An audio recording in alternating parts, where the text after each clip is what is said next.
हम हर सिचुएशन को परमानेंट मानते हैं। और 4 बजे उठना हुआ, अरे आज ही तो हुआ, कल 10 बजे सो को उठना, कोई तुम्हें पूछेगा भी नहीं, सब नाश्ता हम अकेले ही खा लेंगे। ये तो एक दिन की बात, तो हम उसे सोचते हैं हमेशा का है, हमेशा थोड़ा ही है। लेकिन गुरुजी चाहे 4 बजे उठे चाहे 2 बजे उठे, आनंद तो आज जितना कभी नहीं आया ना। हाँ तो ये भी नहीं तो बात तो है। कभी कभी की बात होती है, तो इसको समझना चाहिए। तो उस तरह से कई बार हो जाता है थोड़ा सा, कुछ लोग आके कुछ बातें बताते हैं, फिर लोग अपने मशवरे देने वाले बहुत हैं, बहुत मशवरे देने वाले मिलेंगे आपको। मुझे बहुत लोग मशवरे दे रहे थे, इसको अगर हम सीधा कर दें तो यज्ञ वेदी वहाँ तक बहुत अच्छा बैठने का एकदम, और उसको भी हम मिला दें। अब उससे अगर कहूँ कि पैसे ये रख कर तो कर दे भाई, पहली बात तो तू कर दे, इसमें तो करेगा ही नहीं कभी भी। मैं कह रहा हूँ पैसे भी ये रखे तू कर दे, करीब वो अब कैसे होगा, मैंने जैसे तू मुझे बता रहा था अभी तो बता रहा था मुझे कि ये इधर को बढ़ा के यहाँ दीवार लगा देते हैं और वहाँ पुल बना देते हैं और वहाँ कर देते हैं। मैंने कहा कितने पैसे चाहिए, अभी चेक काटता हूँ, कर, बहुत आसान है। जवानी जमा खर्च इतना आसान है जिसकी कोई वो नहीं। तो बड़ी विचित्र दुनिया। हाँ, किसी भी चीज़ के लिए गुलाब जामुन भी हो जाते खाने के बाद, तो ठंडे में बहुत अच्छे लगते, जब बनवा लो तो कोई खाता नहीं, किसी को शुगर है, किसी को कोई प्रॉब्लम, सारा बचता है। मतलब बड़ी अजीबोगरीब दुनिया है। तो ये ऐसे लोग आपको बहुत मिलेंगे अपने काम में। तो इसमें आपको वो काक चेष्टा वको ध्यानम स्वान निद्रा तथैव च अल्पहारी गृहता की विद्यार्थी ना पंचलक्षणम। आश्रम में हर आदमी विद्यार्थी ही होता है। तो ये काक चेष्टा वको ध्यानम, बुगले जैसा ध्यान, कव्वे जैसी चेष्टा, स्वान निद्रा कुत्ते जैसी नींद, तथैव च अल्पहारी कम खाना खाना, गृह त्यागी घर से बाहर रहना, ये लक्षण है एक साधक के, इसने कुछ सीखना है। तो इसको हमें परवाह नहीं करनी चाहिए ज़्यादा, इससे हमारा मन खराब होता है। और जितनी डेप्थ अपनी बढ़ाते चले जाओ, मेरे ऐसे अनुभव हैं बहुत से लोगों के साथ अश्विनी जी, कि अगर मैं उन सब अनुभवों को याद करने लगूं तो मैं तो किसी आदमी की नमस्ते भी ना लूं।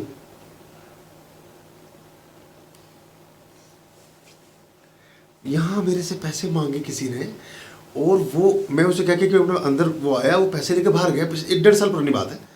वो बाहर ही किसी को फ़ोन पे कह रहा है, बोले आज तो बना दिया बेवकूफ़, मिल गए, बाद में देखेंगे।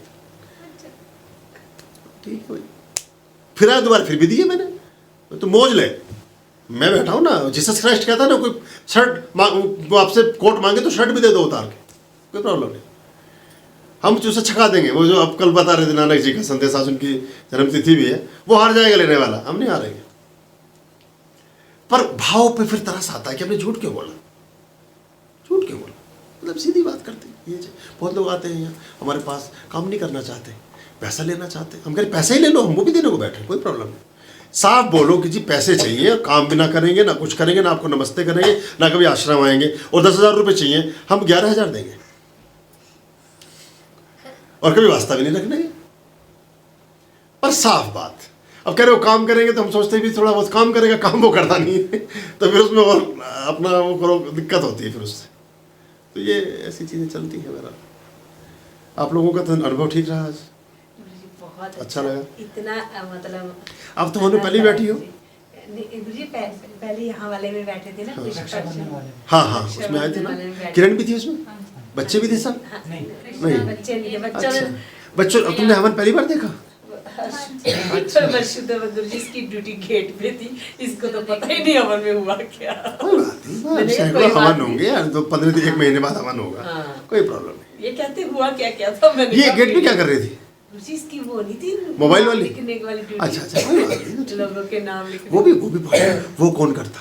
हाँ, वो भी कौन करता? ये इसको तो आप ही ने बोला जाओ खाना खा लो जाकर, ये तो आपके कहने के बाद ही आई। जो देखो, 2 पत्थर है, उनकी बात हो रही है आपस में। एक पत्थर कष्ट में है, ड्यूटी कड़ी चल रही है उसकी, उस पर छेना हथौड़ा लेकर आदमी बैठ गया और तोड़ रहा है, उसे निखार रहा है। तो दूसरा वाला पत्थर से बराबर पड़ा, धूप सेक रहा है, वो हंस रहा है, कह रहा देखा आया मजा, देखा कितना कष्ट भुगतने पड़ रहे हैं, मैं तो आराम से लेटा हुआ हूँ यहाँ। तो थोड़े दिन के बाद वो जो जिसपे छेनी हथौड़ा चल रहा था, उसमें प्रतिमा निर्मित हो जाती है गणपति की, और मंदिर में ऊपर लगती है जाकर के। सब लोग सिर झुका रहे हैं, फूल चढ़ा रहे हैं, प्रणाम कर रहे हैं। वो जो नीचे पड़ा हुआ पत्थर था उसे उठा के पेड़ में लगा दिया गया, यहाँ से सीढ़ी चढ़ती है, सब जूते उतार रहे हैं उसके ऊपर। तो फिर वो पत्थर ने एक दिन उसको आवाज़ मार के पूछा, बोले भी अब कैसे हाल है बता। कह रहे यार तू ही ठीक था, छेनी तोड़े तो खा के यार, तू तो पूछ रहा है, मेरे पे तो जूता उतार रहे दुनिया। तो ये ऐसा ही है। मैंने बताया ना कि ये तो देखो क्या है, बेनिडिक्शन का तो हमारे हाथ में कंट्रोल रहता है। सामान्य भाव से तुम करते ही हैं, पर इरादेतन तुम 1 मिनट में करते हैं सारा ट्रांसफर, 1 सेकंड में। ऐसे 50 अनुष्ठान का पुण्य 1 सेकंड में ट्रांसफर कर दे किसी को भी, अगर हम कन्विंस हो जाएं कि हाँ इसे चाहिए। तो ऐसे जो अनुभव जैसे मैंने बताया, उससे कभी कभी मन ये लगता है कि अगर मतलब स्किप की जरूरत क्यों है इंसान को, मतलब ये सब साफ बात करो। उसके लिए भी भाई हाँ या ना जो भी कुछ होगा, पता तो सब बातें बाद में पता चल जाती, मैक्सिमम बातें पता चल जाती। तो ये अगर हम समझ लें, सीख लें तो अच्छा रहता है।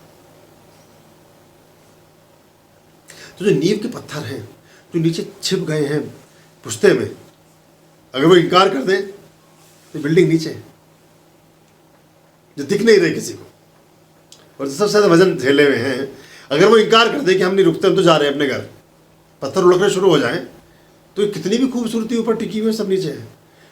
आप देखो बड़े बड़े मर्सिडीज वाले बड़े बड़े करोड़ों लोग गुरुद्वारे में जाकर के जूता घर की सेवा करते हैं। आपको जूता घर में मिलेंगे, हमेशा भंडारे में मिलेंगे, लंगर में मिलेंगे, बर्तन मांजते हुए मिलेंगे, फर्श धोते हुए वो करते हुए मिलेंगे। क्यों मिलेंगे वहाँ? वो कहीं नहीं, हम तो वहाँ गुरुवाणी का पाठ सुनेंगे। गुरुवाणी का पाठ जो हर आदमी करके जा रहा है, एक काम और भी होता है, बहुत सारे लोग जैसे हवन में बैठे हैं, हवन में बैठ के ऐसी एंगी बेंगी हरकतें कर रहे हैं कि बैठे हुए 20 लोग उनके बारे में बद्दुआ निकाल रहे हैं, सारा हवन व्यर्थ है उसका, क्योंकि सुनी तो उनकी भी जा रही है। अगर आप ऐसा कर रहे हैं कि बहुत लोगों को परेशान कर रहे हैं, ऐसे भी लोग होते हैं, हवन में आते हैं ऐसे बहुत सारे लोग जो औरों को दिक्कत करते हैं, तो वो जो उस समय हवन चल रहा है, और तो फिर पहले सबसे पहले डिमांड यही करेंगे कि बोले इसको बुद्धि कब मिले हैं ये कब ठीक हो।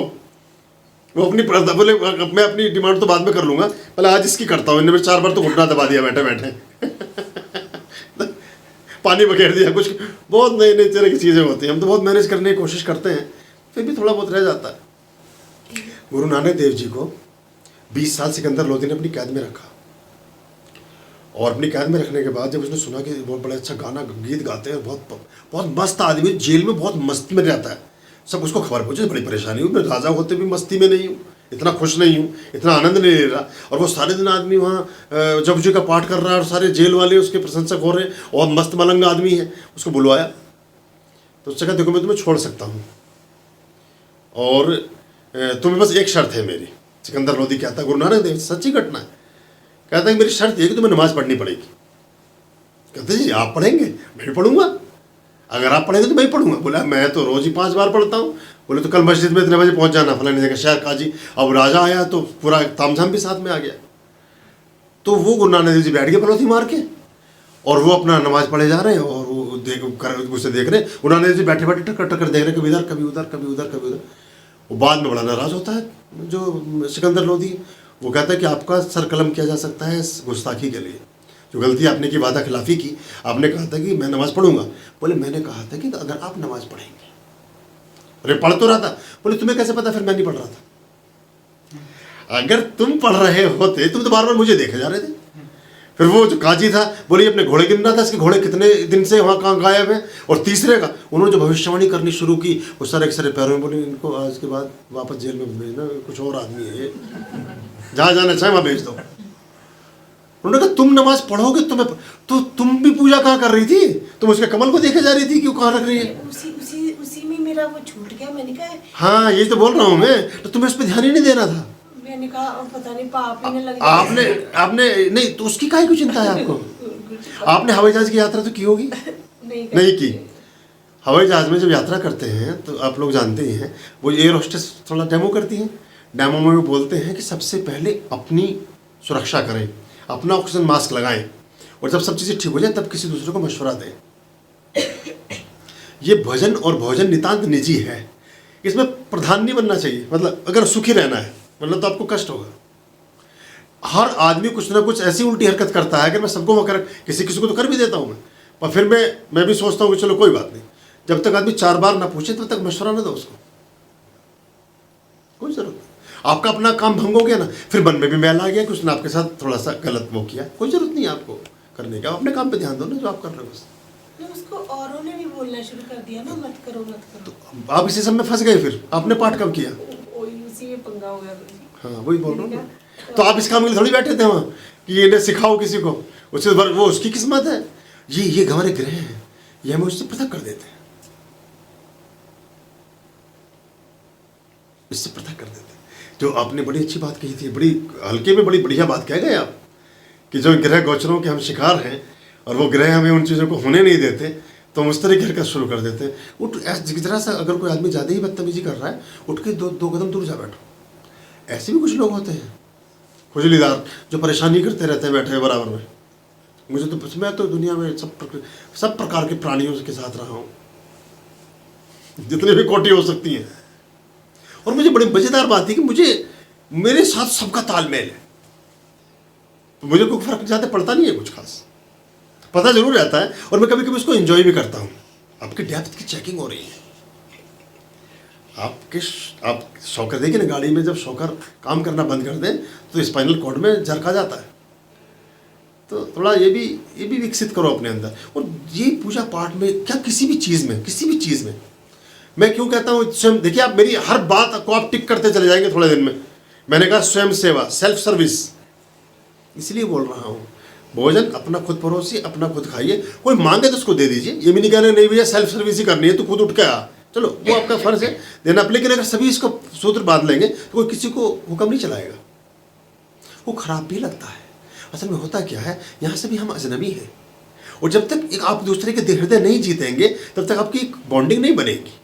और कोई किसी को ऑर्डर फॉलो करने के लिए नहीं है, कोई भी किसी को ऑर्डर फॉलो करने के लिए यहाँ नहीं है। सब स्वतंत्र चेतनाएं हैं, स्वतंत्र आत्माएं उड़ रही हैं आकाश में। आप किसी पे भी पेटा डाल के वो आपको भी खराब लगेगा, उसे भी खराब लगेगा। तो इसमें जितना सेल्फ सर्विस कर सके उतना बढ़िया आपके लिए अपना। अब आपका पाठ तो उसमें वो हो गया, मतलब विघ्न आ गया, ऐसा कह सकते हैं। तो आपने उसको देखा ही क्यों, मतलब आपको अपने फूल पर ध्यान रखो। उसे कर रहा, कोई तोड़ रहा बोल रहा, फूल खा जाते हैं लोग पूजा में बैठे हुए, आप सोच सकते हैं। हाँ, खा रहे हैं फूल बैठे हुए। किसी ने बताया था जी कि ऐसा अनुष्ठान हो रहा हो, वहाँ के फूल खा लो। मैंने अभी नाले में फेंक रहे 5 किलो, वहाँ पहुँच जाना, नीचे बैठ जाना, अभी सारा वही जाएगा उधर। ये मतलब भाई हमें तो अच्छा है, क्लीनर मिल गया, पहले बता देता तो और भी सामान पड़ा है हमारे पास, भिजवा देते हैं अगर सफाई करनी है तो। कुछ दुख नहीं आता, इनके चक्कर में ना पड़ो। और आपको तो अपना फोकस भजन और भोजन नितांत निजी है, आपके अपने मज़े अपने मौज के लिए है। लेकिन ये एक्चुअली हमें ना, जब हम करते हैं ज़्यादा, हमें ज़्यादा लोगों के लिए मास्टर नहीं बनना चाहिए। Accept people as they are. अब देखो मेरे संडे साहब अगर याद रखो, अब कहीं कष्ट नहीं होगा। Accept situations as they are, जैसी परिस्थितियां हैं, और अपने उसमें ध्यान रखो, अपना फोकस, अपना ख्याल करो तो ठीक रहेगा। मुझे किसी ने, जैसे कोई बहुत लोग कहते हैं कि गुरुकुल की, जैसे ब्रह्मचारिणी आज भी आई, उन्होंने भी कहा कि गुरुजी ये सारे मंत्र जाप बच्चे कर देंगी, आप सिर्फ बैठ जाएं परम ब्रह्मा बन के बैठ जाएं, जब करती रहेंगी। वो करती सुनने में तो आसान लगता है, किसी को कोई फायदा नहीं होने वाला। ये तो लता मंगेशकर, ये तो खुद ही गाना गाएगी, तो वो उसका मेरा काम ही ऐसा है। ये मैं किसी नौकर को नहीं भेज सकता कि जैसा लता मंगेशकर किसी कितनी अच्छी मेड हो, कुछ हो, उसे नहीं भेज सकती कि तू जाकर गाना गा मेरी जगह। या आप लोग भी वैसे ही हो, आप सब अपने यूएसपी वाले आदमी हो। खुद ही कुछ क्रिएट करोगे तो वो तो हो जाएगा। किसे बोलोगे आप? तो शिवम को कि समोसा तलता हुआ वो कि जरा से ये सॉफ्टवेयर में यार ये जरा कर देना, वेब पे जरा प्रोग्रामिंग, वो ऐसा कर देगा कि लैपटॉप नहीं चलेगा बाद में आपका दोबारा कभी। तो ये ऐसा मतलब चलता है। तो बहुत तरह की चीज़ें होती, पर आपको इस बात का ख्याल रखना है। ये इसमें पता क्या होता है, आपको थोड़ा सा यहाँ अहम मान्यता, अपना ज़्यादा मान्यता दिलवाने के पीछे होता है एक्चुअली। लगे इसकी गहराई में अगर हम ऐसा क्यों करते हैं, हम ये क्यों कर रहे हैं। आप प्रधान बनना चाहते हो 20 लोगों के बीच में, मतलब मैं देखो इससे बढ़िया एजुकेशन कोई हो नहीं सकती, पर यहीं से सुधार भी आता है। अगर इसे हम खत्म कर दें, अहम मान्यता, अपने आई जो है अंग्रेजी में भी बड़ाई लिखा जाता है, वहाँ भी अकड़े खड़ा है वो। मतलब अगर भाषा में भी देखेंगे तो उसमें अहंकार, ये अहंकार की वजह से होता है एक्चुअली। ईगो लेके चलते हैं हम अपनी, और हम ये मान लेते हैं कि 2-4 पूजा पाठ करके ये सब करके 2-4-10 प्रवचन सुन के गुरु जी के हम बहुत ज्ञानी हो गए। मतलब ऐसा सामान्य, ये सतोरियाँ बोलता हूँ इनको मैं। ये शुरू में चेलों पे पढ़नी शुरू हो जाती हैं, ये हर एक को हाँकने लगते हैं फिर वो, तो लेकिन उसकी ज़रूरत ही नहीं है अभी तो। आप हाँ, आप खुद ऐसे हो जाए कि आपका हर कृत्य ऐसा हो कि लोग आपके पीछे पीछे चल रहे हो, बोले रेणु को देखो वो कैसे फूल खोलेगी, वैसे करेंगे, रेणु को देखो वो, या कोई भी अश्विनी पर नजर रखो, वो तो एक, तो ये जो ये आपकी हमारी शिक्षाएं आपसे झरनी चाहिए, बिखरनी चाहिए। बोलना ना पड़े आपको किस चीज़ के लिए। जब तक आप बोल रहे हैं तब तक आप दूर खड़े हैं कहीं। तो इसमें अपनी थोड़ी स्वमान्यता, हम चाहते हैं हमें कुछ महत्व मिले, हमें कुछ समझें लोग, वी आर समथिंग, हम कुछ हैं। कोई कुछ नहीं है, मिट्टी के बुलबुले हैं सब। आज मरे कल दूसरा दिन, कोई नहीं पूछता, इंक्लूडिंग मी, मैं भी इसमें शामिल हूं।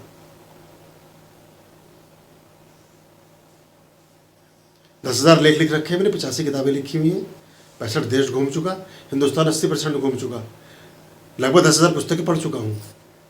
फिर भी मुझे लगता है कि मुझे कुछ नहीं पता। और बहुत से लोग ऐसे आते हैं जो मुझे 8वीं पास मुझे ज्ञान दे के चले जाते हैं। ठीक है, वो भी ठीक।